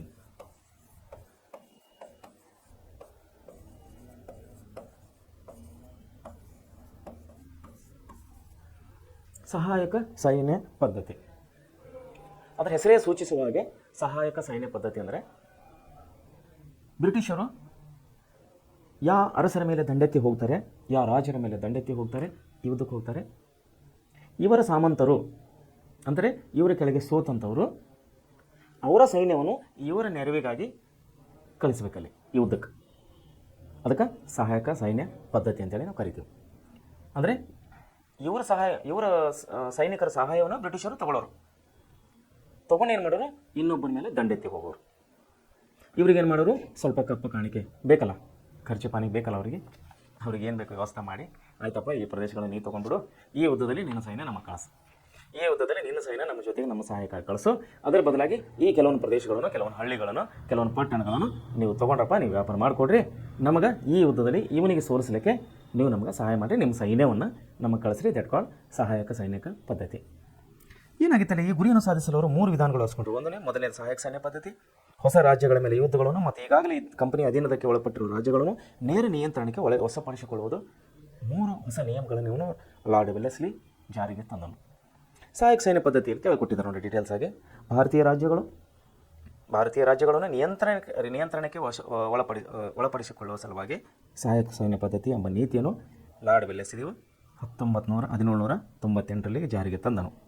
ಸಹಾಯಕ ಸೈನ್ಯ ಪದ್ಧತಿಯು ಬ್ರಿಟಿಷ್ ಈಸ್ಟ್ ಇಂಡಿಯಾ ಕಂಪನಿ ಮತ್ತು ಭಾರತೀಯ ರಾಜ್ಯಗಳ ನಡುವಿನ ಒಂದು ಸೈನಿಕ ಒಪ್ಪಂದವಾಗಿತ್ತು. ಹೇಳಿದೆ ನಿಮ್ಗೆ ನಾನು ಇಷ್ಟೊತ್ತು. ಬಹುಶಃ ಇದ್ರ ಬಗ್ಗೆ ಇಲ್ಲಿ ಡೀಟೇಲ್ಸ್ ಕೊಟ್ಟಿಲ್ಲ. ಮುಂದೆ ನೀವು ಕಾಲೇಜ್ಗೆ ಹೋದ್ಮೇಲೆ ನಿಮಗೆ ಹಿಸ್ಟ್ರಿನಲ್ಲಿ ತುಂಬ ಡೀಪಾಗಿ ಬರ್ತೀವಿ. ಸಹಾಯಕ ಸೈನ್ಯ ಪದ್ಧತಿನೇ ನಿಮ್ಗೆ ಒಂದು ಚಾಪ್ಟರ್ ಆಗಿ ಬಂದಿರ್ತದೆ. ಯಾಕಂದರೆ ತುಂಬ ಡೀಪಾದಂಥ ವಿಷಯ ಇದು, ಆಳವಾದಂಥ ವಿಷಯ ಇದು. ಈ ಸೈನ್ಯ ಪದ್ಧತಿಯನ್ನು ಬ್ರಿಟಿಷರು ಏನು ಮಾಡಿದ್ರೆ ಸಣ್ಣ ಪುಟ್ಟ ರಾಜ್ಯಗಳನ್ನು ತನ್ನ ಅಧೀನಕ್ಕೆ ವಶಪಡಿಸಿಕೊಳ್ತಿದ್ದಾರೆ. ಇದರ ಮುಂದೆ ಇನ್ನೊಂದು ಬರ್ತದೆ, ದತ್ತು ಮಕ್ಕಳಿಗೆ ಹಕ್ಕಿಲ್ಲ ನಮ್ಮದ ಒಂದು ಪದ್ಧತಿಗಳನ್ನು ಅದು ಜಾರಿಗೆ ತರ್ತಾರೆ. ಸೊ ಆ ಪದ್ಧತಿ ಮತ್ತು ಈ ಪದ್ಧತಿ, ಈ ಸಹಾಯಕ ಸೈನ್ಯ ಪದ್ಧತಿಯಿಂದ ಅವ್ರು ಏನು ಮಾಡ್ತಾರೆ, ಬಹಳಷ್ಟು ರಾಜ್ಯಗಳನ್ನು, ಸಣ್ಣ ಪುಟ್ಟ ರಾಜ್ಯಗಳನ್ನು ತನ್ನ ತೆಕ್ಕೆಗೆ, ತನ್ನ ಸಾಮ್ರಾಜ್ಯದೊಳಗೆ ಸೇರಿಸ್ಕೊಳ್ತಾರೆ, ಅವರಿಗೆ ಅಧೀನ ಮಾಡಿಕೊಳ್ತಾರೆ. ಇಲ್ಲೇನಾಗ್ತದೆ, ಏನೇನು ಸಹಾಯಕ ಸೈನ್ಯ ಪದ್ಧತಿ, ಏನೇನು ಕಂಡೀಷನ್ಸು, ಏನೇನು ರೂಲ್ಸ್ ರೆಗ್ಯುಲೇಷನ್ ಇದು ಅನ್ನೋದು ಇಲ್ಲಿ ಕೊಟ್ಟಿದ್ದಾರೆ ನೋಡಿ. ಭಾರತೀಯ ರಾಜನು ಬ್ರಿಟಿಷ್ ಸೈನಿಕ ತುಕಡಿಯನ್ನು ತನ್ನ ರಾಜ್ಯದಲ್ಲಿ ಇರಿಸಿಕೊಳ್ಳಬೇಕು. ನೋಡಿರಿ, ಭಾರತೀಯ ರಾಜನು ಬ್ರಿಟಿಷ್ ಸೈನಿಕರ ತುಕಡಿಯನ್ನು, ಅಂದರೆ ಒಂದು ತಂಡವನ್ನು, ಒಂದು ಟೀಮನ್ನು ಅವರ ರಾಜ್ಯದಾಗ ಇರಿಸಿಕೊಳ್ಳಬೇಕು. ಸೇನೆಯ ವೇತನ ಮತ್ತು ನಿರ್ವಹಣೆಯ ವೆಚ್ಚವನ್ನು ಸಂಬಂಧಪಟ್ಟ ರಾಜರು ಭರಿಸಬೇಕು. ವೇತನ ಗೊತ್ತಿಲ್ಲ, ಅವಾಗ ಕೂಡ ಆರ್ಮಿದವರಿಗೆ ಸಮ್ ಅಮೌಂಟ್ಸ್ ಬೇಕಲ್ಲ, ಮತ್ತು ಅವ್ರ ಹೊಟ್ಟೆಪಾಡಿಗೆ ಮನೆಗೆ ಬೇಕಲ್ಲ. ಅವ್ರೇನಂತಿದ್ರು, ಈ ಒಂದು ಆರ್ಮಿ ನಿನ್ನ ಕೆಲಸಕ್ಕೆ ಬರತ್ತಾನಪ್ಪ, ಅವನಿಗೆ ತಿಂಗಳಿಗೆ ಇಂತಿಷ್ಟು ಅಂತೇಳಿ ಸಂಬಳ ಕೊಡು. ವೆಚ್ಚ ಮತ್ತು ನಿರ್ವಹಣೆ ಅಂದರೆ ಮೇಂಟೆನೆನ್ಸ್ ಆ ಸೈನಿಕನಿಗೆ ಏನೇನು ಬೇಕಂತ ಮೇಂಟೆನೆನ್ಸ್ ಕೂಡ ಸಂಬಂಧಪಟ್ಟ ರಾಜ್ಯವೇ ಭರಿಸಿಕೊಳ್ಳಬೇಕು. ಇಲ್ಲವೇ ನಿರ್ದಿಷ್ಟ ಕಂದಾಯ ಪ್ರದೇಶವನ್ನು ಬಿಟ್ಟುಕೊಡಬೇಕು. ನೋಡಪ್ಪ, ಈ ಸೈನಿಕ ಬಿಡ್ತಾ ಇದ್ದೀವಿ, ನಿನ್ನ ಹತ್ರ 100 ಮಂದಿ ಬಿಡ್ತಾ ಇದ್ದೀವಿ, 100 ಮಂದಿದ ವೇತನ ಮತ್ತು ಅವ್ರು ಖರ್ಚು ಕೊಡ್ರಿ. ಇಲ್ಲ ನಿಮ್ಮ ಕೈಲಿ ಆಗಲ್ಲ ಅಂತೀರಾ, ಒಂದು ಪ್ರದೇಶನ ಇನ್ನೊಂದು ಪ್ರದೇಶ ನಮಗೆ ಬಿಟ್ಟುಕೊಡ್ರಿ. ನಿಮ್ಗೆ ಆಗೋದಿಲ್ಲ ಅಂದ್ರೆ ನಾವು ನೋಡ್ಕೋತೀವಿ. ಅದು ಅವಾಗ ಅನಿವಾರ್ಯ. ಯಾಕೆ ವೀಕ್ ಆಗಿದ್ದರು, ಈ ರಾಜ್ಯರು ಬಲಹೀನರಾಗಿದ್ದರು. ಬ್ರಿಟಿಷರ ಮುಂದೆ ಈ ರಾಜ್ಯರು, ಸ್ಥಳೀಯ ಸಂಸ್ಥಾನ ರಾಜ್ಯಗಳು ಬಲಿಷ್ಠರಾಗಿರಲಿಲ್ಲ. ಅವಾಗ ಅವ್ರು ಏನು ಮಾಡಿದ್ರು, ಓಕೆಪ್ಪ ಬೇರೆ ದಾರಿ ಇಲ್ಲ, ಇವ್ರ ಜೋಡಿಗೆ ನಾವು ಎಲ್ಲಿ ಗುದ್ದಾಡೋದು, ಇವ್ರ ಜೋಡಿಗೆ ನಾವು ಎಲ್ಲಿ ಯುದ್ಧ ಮಾಡೋದು ಅಂದ್ಕೊಂಡು ಆಯ್ತಪ್ಪ ಅಂತೇಳಿ ಅವರು ಸೈನ್ಯಗಳನ್ನು ಇರಿಸ್ಕೊಂಡು, ಸೈನ್ಯ ಬೇಕಲ್ಲ ಮತ್ತು ರಾಜರಂದ್ಮೇಲೆ ಅವ್ರಿಗೆ ಸೈನ್ಯ ಬೇಕಲ್ಲ, ಸೈನ್ಯ ಇದ್ದೇನೆ ಇನ್ನೊಬ್ಬರ ಮೇಲೆ ದಂಡೆ ಎತ್ಕೊಂಡು ಹೋಗ್ಲಿಕ್ಕಾಗುತ್ತಾ, ಇಲ್ಲ ಇನ್ನೊಬ್ಬರು ದಂಡೆ ಎತ್ತಿ ಬಂದ ಮೇಲೆ ಅವರನ್ನು ಎದುರಿಸ್ಲಿಕ್ಕಾಗುತ್ತಾ, ಆಗಲ್ಲ. ಸೊ ಸೈನ್ಯ ಎಂಬುದು ಒಬ್ಬ ರಾಜನಿಗೆ, ಒಂದು ಸಾಮ್ರಾಜ್ಯಕ್ಕೆ, ಒಂದು ರಾಜಮನೆತನಕ್ಕೆ ಅತಿ ಅವಶ್ಯಕವಾದಂಥ ಆಯುಧ. ಅವರು ಒಪ್ಕೊಳ್ಳೇಬೇಕಾಯ್ತು. ಒಪ್ಕೊಂಡ್ರು, ಭಾಳಷ್ಟು ಸಾಮಂತರಸರು ಒಪ್ಕೊಂಡ್ರು. ಆಯ್ತಪ್ಪ ನಿಮ್ಮ ಸೈನ್ಯ ಕಳಿಸ್ರಿ, ಅವ್ರ ಊಟ ಉಪಚಾರ, ಅವ್ರ ವೇತನ ಎಲ್ಲ ನಾವು ನೋಡ್ಕೋತೀವಿ. 3ನೇ ದಿನ ರಾಜನ ಆಸ್ಥಾನದಲ್ಲಿ ಬ್ರಿಟಿಷ್ ರೆಸಿಡೆಂಟನ್ನು ನೇಮಿಸಿಕೊಳ್ಳಬೇಕು. ಮತ್ತೇನು ಮಾಡಬೇಕು ನೋಡಿರಿ, ಅದೇ ರಾಜ ಆಸ್ಥಾನದಲ್ಲಿ ಏನು ಮಾಡಬೇಕು, ಬ್ರಿಟಿಷನ ರೆಸಿಡೆಂಟನ್ನು ಅಂದರೆ ಮತ್ತೊಬ್ಬ ಅಧಿಕಾರಿ, ಬ್ರಿಟಿಷನ ರೆಸಿಡೆಂಟ್ ಅಂದರೆ ಇನ್ನೊಬ್ಬ ಅಧಿಕಾರಿನ ಅವರು ನೇಮಿಸಿಕೊಳ್ಳಬೇಕು. ಸೊ ಈ ರೀತಿ ಏನು ಮಾಡ್ತಾರೆ ಅವರು, ಸಹಾಯಕ ಸೈನ್ಯ ಪದ್ಧತಿ ಮೂಲಕವಾಗಿ ಸ್ಥಳೀಯ ರಾಜ್ಯಗಳ ಮೇಲೆ ಅವರನ್ನು ಕಟ್ಟಿ ಹಾಕುವಂಥ ಪ್ರಯತ್ನವೂ ಇಲ್ಲಿ ನಡೀತಾ ಇತ್ತು. ಬ್ರಿಟಿಷರ ಅನುಮತಿ ಇಲ್ಲದೆ ಆ ಸ್ಥಾನದಲ್ಲಿ ಯಾವುದೇ ಯುರೋಪಿಯನ್ನರು ನೇಮಿಸಿಕೊಳ್ಳುವಂತಿಲ್ಲ. ನೋಡಿ ಅವ್ರ ಕಂಡೀಷನ್ಸ್, ಸಹಾಯಕ ಸೈನ್ಯ ಪದ್ಧತಿಯ ಕಂಡೀಷನ್ಸ್ ಇದು. ಬ್ರಿಟಿಷ್ ಅಧಿಕಾರಿಯ ಅನುಮತಿ ಇಲ್ಲದೆ ಬೇರೆ ಯಾವುದೇ ಯುರೋಪಿಯನ್ನರನ್ನು ಅವರು ತನ್ನ ಸೈನಿಕರಲ್ಲಿ ಸೇರಿಸಿಕೊಳ್ಳುವಂತಿಲ್ಲ. ಭಾರತದ ಯಾವ ರಾಜ್ಯಗಳೊಂದಿಗೆ ಯುದ್ಧ ಅಥವಾ ಸಂಧಾನ ಮಾಡಿಕೊಳ್ಳಬೇಕಾದರೆ ಗವರ್ನರ್ ಜನರಲ್ನ ಸಮ್ಮತಿ ಬೇಕು. ಇದಕ್ಕೆ ಪ್ರತಿಯಾಗಿ ಕಂಪನಿಯು ಆ ರಾಜ್ಯಕ್ಕೆ ಆಂತರಿಕ ಮತ್ತು ಬಾಹ್ಯ ರಕ್ಷಣೆಯನ್ನು ಒದಗಿಸುವುದು. ಆಯ್ತಪ್ಪ, ಸ್ಥಳೀಯ ರಾಜರು ಇಷ್ಟು ಮಾಡ್ತಾರೆ, ಸೈನಿಕರು ಇಟ್ಕೋತಾರೆ, ಅವರು ಊಟ ವ್ಯವಸ್ಥೆ ಮಾಡ್ತಾರೆ, ಅವ್ರಿಗೆ ಖರ್ಚು ಸಂಬಳ ಕೊಡ್ತಾರೆ, ಅವರ ಮೇಂಟೆನೆನ್ಸ್ ಮಾಡ್ತಾರೆ, ರೆಸಿಡೆಂಟನ್ನು ಇಟ್ಕೋತಾರೆ, ಬ್ರಿಟಿಷ್ ಅಧಿಕಾರಿನ ಇಟ್ಕೋತಾರೆ, ಎಲ್ಲ ಮಾಡ್ತಾರೆ. ಅದರ ಬದಲಾಗಿ ಇವ್ರು ಏನು ಮಾಡಬೇಕು, ಮತ್ತು ಇಷ್ಟು ಮಾಡಿದ್ಮೇಲೆ ಅವರು ಬ್ರಿಟಿಷರು ಏನಾದರೂ ಮಾಡಲೇಬೇಕಲ್ಲ. ಅವ್ರೇನು ಪ್ರಾಮಿಸ್ ಮಾಡಿದರು, ಅವ್ರಿಗೆ ಮಾತು ಕೊಟ್ಟಿದ್ದಾರೆ ಅಂದರೆ ಆಂತರಿಕ ಮತ್ತು ಬಾಹ್ಯ ನಿಮ್ಮ ರಕ್ಷಣೆಯನ್ನು ನಮ್ಮ ಜವಾಬ್ದಾರಿ. ಆಂತರಿಕ ಅಂದರೆ ಇಂಟರ್ನಲ್, ಅಂದರೆ ಅವರ ಸಾಮ್ರಾಜ್ಯದಲ್ಲಿ ನಡೆಯುವಂಥ ಒಳ ಸಂಚುಗಳು, ಕಪಟತನಗಳು, ದ್ರೋಹದ ಕೆಲಸಗಳು, ಇವನ್ನು ನಾವು ಕಂಟ್ರೋಲ್ ಮಾಡ್ತೀವಿ. ಮತ್ತು ಬೇರೆ ರಾಜ್ಯದವರು ಬಾಹ್ಯ ಅಂದರೆ ಇನ್ನೊಬ್ಬ ರಾಜನು ನಿನ್ನ ಮೇಲೆ ದಂಡೆತ್ತಿ ಬರದ ಹಾಗೆ, ನಿನ್ನ ಮೇಲೆ ಯುದ್ಧಕ್ಕೆ ಬರದ ಹಾಗೆ ನಾವು ನೋಡ್ಕೋತೀವಿ. ಒಂದು ವೇಳೆ ಬಂದರೂ ಕೂಡ ಅವನ ಜೊತೆ ಏನು ಯುದ್ಧ ಮಾಡಬೇಕು ನಾವು ಮಾಡ್ತೀವಿ, ನಿನಗೆ ನಾವು ಸಹಾಯ ಮಾಡ್ತೀವಿ. ಆದರೆ ನೀ ಏನು ಮಾಡಬೇಕು, ನಮ್ಮ ಸೈನ್ಯನ ನೀನು ಇಟ್ಕೋಬೇಕು, ಅವ್ರಿಗೆ ಊಟದ ವ್ಯವಸ್ಥೆ ಮಾಡಬೇಕು, ಅವ್ರ ಸಂಬಳ ಕೊಡಬೇಕು, ಅವ್ರ ಖರ್ಚೆಲ್ಲ ನೋಡ್ಕೋಬೇಕು. ನಾವೇನು ಮಾಡ್ತೀವಿ, ನಿನ್ನ ಆಂತರಿಕ ಸಮಸ್ಯೆಗಳು ಮತ್ತು ನಿನ್ನ ಬಾಹ್ಯ ಸಮಸ್ಯೆಗಳು, ನಿನ್ನ ಆಕ್ರಮಣಗಳು ನಾವು ನೋಡ್ಕೋತೀವಿ. ಇದು ಸಹಾಯಕ ಸೈನ್ಯ ಪದ್ಧತಿಯ ಒಂದು ರೂಲ್ಸ್ ಆಗಿತ್ತು, ಪದ್ಧತಿಯಾಗಿತ್ತು. ಈ ನೀತಿಯಿಂದ ಬ್ರಿಟಿಷರ ಸೈನಿಕ ನಿರ್ವಹಣೆ ಸುಲಭ ಆಗ್ಬಿಡ್ತು ಅವರಿಗೆ, ಯಾಕಂದ್ರೆ ಖರ್ಚು ತಪ್ಪಿಬಿಡ್ತಾನೆ. ಖರ್ಚು ಎಕ್ಸ್ಪೆಂಡಿಚರ್ ತಪ್ತಾವ ಅವ್ರಿಗೆ. ಅವ್ರ ಉದ್ದೇಶ ಏನಿತ್ತು? ಲಾಭ. ಲಾಭ ಲಾಭ ಹೆಂಗೆ ತೆಗಿತಾರೆ? ದುಡಿಮೆ ಮೈನಸ್ ಖರ್ಚು. ದುಡಿಮೆ ಮೈನಸ್ ಖರ್ಚು ಈಸ್ ಈಕ್ವಲ್ ಟು ಲಾಭ. 10 ರೂಪಾಯಿ ದುಡಿದು 8 ರೂಪಾಯಿ ಖರ್ಚು ಮಾಡಿದ್ರೆ ಏನಾಯಿತು? 2 ಲಾಭ, 2 ರೂಪಾಯಿ ಲಾಭ ಉಳಿತು. 10 ರೂಪಾಯಿ ದುಡಿದು 12 ರೂಪಾಯಿ ಖರ್ಚು ಮಾಡಿದ್ರೆ ಏನಾಯಿತು? 2 ರೂಪಾಯಿ ಲಾಸ್ ಆಗ್ತಿಲ್ಲ. ಸೊ ಈ ಖರ್ಚು ಅನ್ನೋದು ಏನು ಮಾಡಿದ್ರು ಇವರು ಬ್ರಿಟಿಷರು? ತಲೆಯನ್ನು ಉಪಯೋಗ ಮಾಡಿ ಖರ್ಚನ್ನು ತಂದು ನಮ್ಮ ಸ್ಥಳೀಯ ರಾಜರ ಮೇಲೆ ಹಾಕ್ತಾರೆ. ಸಹಾಯಕ ಸೈನ್ಯ ಪದ್ಧತಿ ಮೂಲಕ, ಸಹಾಯಕ ಸೈನ್ಯ ಪದ್ಧತಿಯ ಒಂದು ಆಚರಣೆ ಮೂಲಕ ಇವ್ರು ಏನು ಮಾಡ್ತಾರೆ? ಖರ್ಚನ್ನು ತಗ್ಗಿಸ್ಕೋತಾರೆ ಇವರು. ಖರ್ಚನ್ನು ತಗ್ಗಿಸ್ಕೊಂಡ್ಮೇಲೆ ಆಟೋಮೆಟಿಕ್ ಲಾಭ ನಿಮಗಾಗಲಿ ನನಗಾಗಲಿ ಬ್ರಿಟಿಷರಿಗಾಗಿ ಆಗೋದೆ. 10,000 ಸಂಬಳ ಇದೆ ಅಂದಮೇಲೆ ನಾನು 5,000 ಖರ್ಚು ಮಾಡಿದ್ರೆ 5,000 ಉಳಿತು. 10,000 ಸಂಬಳ ಇಟ್ಕೊಂಡು ನಾನು 15,000 ಖರ್ಚು ಮಾಡಿದ್ರೆ 5,000 ರೂಪಾಯಿ ಸಾಲ ಮಾಡಬೇಕಾಗ್ತದೆ. ಅಂದರೆ ಖರ್ಚು ಅನ್ನೋದು ಕಡಿಮೆ ಮಾಡ್ಕೋಬೇಕು. ಖರ್ಚು ಕಡಿಮೆ ಮಾಡಿದ್ರೆ ಲಾಭ ಅನ್ನೋದು ಆಟೋಮೆಟಿಕ್ಕಾಗಿ ಜಾಸ್ತಿ ಆಗೇ ಆಗುತ್ತೆ. ಇಲ್ಲಿ ಬ್ರಿಟಿಷರು ಕೂಡ ಅದೇ ಮಾಡಿದರು. ಏನು ಮಾಡಿದ್ರು? ಇಲ್ಲಿ ತನ್ನ ಖರ್ಚನ್ನು ತಗ್ಗಿಸುವಲಾಗಿ ಸೈನಿಕ ಖರ್ಚುಗಳನ್ನು ಸ್ಥಳೀಯ ರಾಜರ ಮೇಲೆ, ಸಾಮಂತ ಅರಸರ ಮೇಲೆ ಅವರು ಹಾಕಿದರು. ಸಹಾಯಕ ಸೈನ್ಯ ಪದ್ಧತಿ ಮೂಲಕವಾಗಿ ಅವರು ತನ್ನ ಸೈನ್ಯವನ್ನು, ಬ್ರಿಟಿಷರ ಸೈನ್ಯವನ್ನು ಸಹಾಯಕ ಸೈನ್ಯದ ಅರಸರ ಹತ್ರ ಇಟ್ಟು ಅವರ ಖರ್ಚು ವೆಚ್ಚಗಳನ್ನು ಅವ್ರು ನೋಡ್ಕೋಬೇಕು. ಬದಲಾಗಿ ಬ್ರಿಟಿಷರು ಏನು ಸಹಾಯ ಮಾಡಬೇಕು ಅವರಿಗೆ ಆಂತರಿಕ ಮತ್ತು ಬಾಹ್ಯವಾಗಿ ಬರುವಂಥ ಇವರ ಸಮಸ್ಯೆಗಳನ್ನು, ಇವರ ಕಷ್ಟಗಳನ್ನು ಅವರು ಪರಿಹಾರ ಮಾಡಬೇಕು. ಇದು ಬ್ರಿಟಿಷರ ಮಾತಾಗಿತ್ತು. ಈ ನೀತಿಯಿಂದ ಏನಾಯಿತು? ಬ್ರಿಟಿಷರಿಗೆ ಆಟೋಮೆಟಿಕ್ಕಾಗಿ ಲಾಭ ಆಗ್ಬಿಡ್ತು. ಯಾಕೆ? ಖರ್ಚು ಕಮ್ಮಿ ಆಗ್ಬಿಡ್ತಲ್ಲ. ಬ್ರಿಟಿಷರ ಸೈನಿಕರ ಖರ್ಚನ್ನು ಉಳ್ಕೊಂಡ್ಬಿಡ್ತಿಲ್ಲ. ಆ ಖರ್ಚು ನಮ್ಮ ಸ್ಥಳೀಯ ರಾಜರ ಮೇಲೆ ಬಂತು. ಇಲ್ಲಿ ಆಟೋಮೆಟಿಕ್ಕಾಗಿ ಬ್ರಿಟಿಷರಿಗೆ ಲಾಭ ಆಗ್ತದೆ. ಸೊ ಎಲ್ಲಿ ನೋಡಿದ್ರೆ ಅವರು ಎಲ್ಲಿ ಲಾಭ ತೆಗೆಯುವಂಥ ಅವಕಾಶಗಳು ಇದೆ ಅಲ್ಲಲ್ಲಿ ತನ್ನ ಲಾಭವನ್ನು ಬೆಳೆ ಬಯಸ್ಕೊತಾ ಇದ್ದಾರೆ ಬ್ರಿಟಿಷರು. ಸೊ ಮುಂದೆ ಏನಾಗ್ತಾ ಇದೆ? ಭಾರತೀಯ ರಾಜ್ಯಗಳ ನಿಯಂತ್ರಣದಲ್ಲೂ ಸಾಧ್ಯವಾಯಿತು. ಮತ್ತು ಕಂಟ್ರೋಲ್ ಕೂಡ ಇವ್ರ ಕಂಟ್ರೋಲ್ ಬಂದವರು ಸ್ಥಳೀಯ ರಾಜ್ಯರು. ಯಾಕೆ ಇವರು ಏನಂತ ಕೇಳಬೇಕಲ್ಲ, ಸೈನ್ಯನೇ ಅವ್ರದ್ದೇ ಇದೆ. ಸೈನ್ಯ ಬ್ರಿಟಿಷರ ಸೈನ್ಯ. ಈಗ ಮತ್ತು ರಾಜ್ಯ ಹೇಳಿದ ಕೇಳಿಲ್ಲ ಅಂದ್ರೆ ಇವ್ರು ಏನಾದರೂ ಚೂ ಬಿಟ್ಟರೆ ಅದೇ ಸೈನಿಕರು ಅವರನ್ನೇ ಸಾಯಿಸಿಬಿಡ್ತಾರೆ. ಸೊ ಇಂಡೈರೆಕ್ಟಾಗಿ ಅವರೆಲ್ಲ ಸ್ಥಳಗಳಲ್ಲಿ ಅವರ ಅಧಿಕಾರನ ತನ್ನ ಕೈಯಲ್ಲಿ ತಗೋತಾ ಇದ್ರು. ಇಂಡೈರೆಕ್ಟಾಗಿ ಕೆಲವೊಂದು ಜಾಗ ಪ್ರತ್ಯಕ್ಷವಾಗಿ, ಕೆಲವೊಂದು ಜಾಗದಲ್ಲಿ ಅಪ್ರತ್ಯಕ್ಷವಾಗಿ ಎಲ್ಲ ರಾಜ್ಯಗಳನ್ನು ಕಟ್ಟಿ ಹಾಕ್ತಾ ಇದ್ದವರು. ಸಹಾಯಕ ಸೈನ್ಯ ಪದ್ಧತಿ ಕೂಡ ಅದರ ಒಂದು ಭಾಗ ಇದು. ಭಾರತೀಯ ರಾಜ್ಯಗಳನ್ನು ಆರ್ಥಿಕವಾಗಿ ತೀವ್ರ ಶೋಷಣೆಗೆ ಗುರಿಪಡಿಸಲಾಯಿತು. ಈ ಒಪ್ಪಂದಕ್ಕೆ ಸಹಿ ಮಾಡಿದ ಮೊದಲ ರಾಜ್ಯ ಹೈದರಾಬಾದ್ ಸಂಸ್ಥಾನದ, ಅನಂತರ ಮೈಸೂರು, ಔಧ್, ತಂಜಾವೂರು, ಮರಾಠರ ಸಂಸ್ಥಾನಗಳು, ಅರ್ಕಾಟ, ಪೂನಾ, ಬೀರಾರ್, ಗ್ವಾಲಿಯರ್ ಹಲವಾರು ರಾಜ್ಯಗಳು ಈ ಒಪ್ಪಂದಕ್ಕೆ ಒಳಪಟ್ಟವು. ನೋಡಿರಿ, ಪೂರ್ವ, ಪಶ್ಚಿಮ, ಉತ್ತರ, ದಕ್ಷಿಣ ಅಂತೀವಲ್ಲ. ಹೈದರಾಬಾದ್, ಅನಂತರ ಮೈಸೂರು. ಹೈದರಾಬಾದ್ ಈಚೆ ಬಂತು, ಮೈಸೂರು ಕೆಳಗಡೆ ಬಂತು, ಔಧ್ ಮೇಲ್ಗಡೆ ಬಂತು, ತಂಜಾವೂರು ಮರಾಠರ ಉತ್ತರ ಭಾರತ ಸಂಸ್ಥಾನಗಳು, ಅರ್ಕಾಟಿಕ, ಪೂನಾ ಉತ್ತರ ಭಾರತ, ಬೀರಾರ್, ಗ್ವಾಲಿಯರ್ ಉತ್ತರ ಭಾರತ ಮೊದಲ ರಾಜ್ಯಗಳು ಎಲ್ಲವೂ ಈ ಸಹಾಯಕ ಸೈನ್ಯ ಪದ್ಧತಿಗೆ ಒಳಪಟ್ಟವು. ಅಂದರೆ ಇಂಡೈರೆಕ್ಟಾಗಿ ಅವೆಲ್ಲ ರಾಜ್ಯಗಳು ಇವರ ಒಂದು ಅಧಿಕಾರಕ್ಕೆ ಬಂದ ಹಾಗೆ ಮಾಡಿಕೊಂಡ್ರು ಇವರು ಬ್ರಿಟಿಷರು. ಈ ಮೂಲಕವಾಗಿ ತನ್ನ ಸಹಾಯಕ ಸೈನ್ಯ ಪದ್ಧತಿ ಮೂಲಕವಾಗಿ ಲಾರ್ಡ್ ವೆಲ್ಲೆಸ್ಲಿ ಏನೇ ಮಾಡ್ತಾ ಇದ್ದಾರೆ? ಇಲ್ಲಿ ತನ್ನ ಅಧಿಕಾರಕ್ಕೆ ತಗೋತಾ ಇದ್ದಾರೆ. ಇಲ್ಲಿಗೇನೆಂದರೆ ಈ ರೀತಿಯಾಗಿ ಬ್ರಿಟಿಷರು ತನ್ನ ಆಡಳಿತನ ವಿಸ್ತರಣೆ ಮಾಡ್ಕೊತ ಬರ್ತಾ ಇದ್ದಾರೆ. ತನ್ನ ಅಧಿಕಾರ ವ್ಯಾಪ್ತಿಯನ್ನು ವಿಸ್ತರಣೆ ಮಾಡ್ಕೊತ ಬರ್ತಾ ಇದ್ದಾರೆ. ಪ್ರತಿಯೊಂದು ಸ್ಥಳದಲ್ಲಿ ಅವರು ಅಕ್ಯುಪೈ ಮಾಡ್ಕೊತಾ ಇದ್ದಾರೆ, ವಶಪಡಿಸ್ಕೊಳ್ತಾ ಇದ್ದಾರೆ. ಸಾಮಂತ ಅರಸರನ್ನು ಇಂಡೈರೆಕ್ಟಾಗಿ ತನ್ನ ಅಧಿಕಾರಕ್ಕೆ ತಗೋತಾ ಇದ್ದಾರೆ. ಸಹಾಯಕ ಸೈನ್ಯ ಪದ್ಧತಿ ಮೂಲಕವಾಗಿ ತನ್ನ ಖರ್ಚುಗಳು ಕಡಿಮೆ ಮಾಡಿಕೊಂಡು ಸ್ಥಳೀಯ ರಾಜರ ಮೇಲೆ ಆರ್ಥಿಕ ಹೊಣೆಯನ್ನು ಹಾಕಿದ್ದಾರೆ. ಆರ್ಥಿಕವಾಗಿ ನಮ್ಮ ರಾಜರು ದಿವಾಳಿ ಆಗ್ತಾ ಇದ್ದಾರೆ. ಯಾಕೆ? ಖರ್ಚೆಲ್ಲ ಮಾಡಬೇಕಲ್ಲ. ಬಟ್ ಸೇಫ್ ಆದವರು ಯಾರು? ಬ್ರಿಟಿಷರು. ಸೊ ಈ ಒಂದು ಪಾಲಿಸಿ ಮೂಲಕವಾಗಿ, ಈ ಒಂದು ಪಾಲಿಸಿ ಒಂದು ರೋಲ್ ಅಂತಂದು ಅವ್ರು ಏನು ಮಾಡ್ತಾಯಿದ್ರು? ತನ್ನ ಅಧಿಕಾರವನ್ನು ದೇಶದ ತುಂಬವಾಗಿ ವಿಸ್ತರಣೆ ಮಾಡ್ತಾ ಇದ್ದಾರೆ. ಸೊ ಈ ವಿಷಯವನ್ನು ಸಹಾಯಕ ಸೈನ್ಯ ಪದ್ಧತಿ ಜಾರಿಗೆ ತಂದರೆ ಯಾರು? Lord Wellesley. ಈ ವೆಲ್ಲೆಸ್ಲಿಯ ಒಂದು ನೀತಿಯಿಂದಾಗಿ ಸಹಾಯಕ ಸೈನ್ಯ ಪದ್ಧತಿಯ ಮೂಲಕವಾಗಿ ದೇಶದ ಪ್ರಮುಖ ರಾಜ್ಯಗಳನ್ನು ತನ್ನ ಆಡಳಿತಕ್ಕೆ ಒಳಪಡಿಸಿಕೊಡ್ತಾನೆ. ಈ ರೀತಿ ಅವನು ಬ್ರಿಟಿಷರ ಅಧಿಕಾರವನ್ನು, ಬ್ರಿಟಿಷರ ಸಾಮ್ರಾಜ್ಯವನ್ನು ವಿಸ್ತರಣೆ ಮಾಡೋ ಸಲುವಾಗಿ ಇವನ ಒಂದು ಪಾಲಿಸಿ, ಇವನ ಒಂದು ನೀತಿಯನ್ನು ಇಲ್ಲಿ ರೋಲ್ನಲ್ಲಿ ತಂದಿರ್ತಾನೆ, ಇಲ್ಲಿ ಆಡಳಿತದಲ್ಲಿ ತಂದಿರ್ತಾನೆ, ಇಲ್ಲಿ ಜಾರಿಗೆ ತಂದಿರ್ತಾನೆ. ಈ ಜಾರಿಯ ಮೂಲಕವಾಗಿ ಬ್ರಿಟಿಷರು ಹಲವು ಪ್ರದೇಶಗಳನ್ನು ತನ್ನ ಅಧಿಕಾರ ವ್ಯಾಪ್ತಿಗೆಯಲ್ಲಿ ತಗೋತಾ ಇದ್ದೇವೆ. ಸೊ ಈ ರೀತಿಯಾಗಿ ಬ್ರಿಟಿಷರು ನಮ್ಮ ದೇಶದಲ್ಲಿ ತಮ್ಮ ಸಾಮ್ರಾಜ್ಯವನ್ನು ಇಲ್ಲಿ ವಿಸ್ತರಣೆ ಮಾಡ್ತಾ ಇದ್ದಾರೆ. ಸೊ ಇಲ್ಲಿವರೆಗೆ ನಾವು ಹೇಳಿದಂಥ ವಿಷಯವನ್ನು ತಾವು ನೆನಪಿನಲ್ಲಿಟ್ಟುಕೊಡ್ಬೇಕು. ಯಾಕಂದರೆ ವಿಷಯಗಳನ್ನು ನಾನು ತುಂಬ ಹೇಳ್ಕೊತ ಹೋದರೆ ಕನ್ಫ್ಯೂಸಿಂಗ್ ಆಗುತ್ತೆ, ನೆನಪಿರೋದಿಲ್ಲ. ವಿಶೇಷವಾಗಿ ಇತಿಹಾಸದಲ್ಲಿ ಇಸ್ವಿಗಳು ಬರ್ತವೆ, ರಾಜರುಗಳ ಹೆಸರುಗಳು ಬರ್ತವೆ, ಮನೆತನಗಳ ಹೆಸರುಗಳು ಬರ್ತವೆ.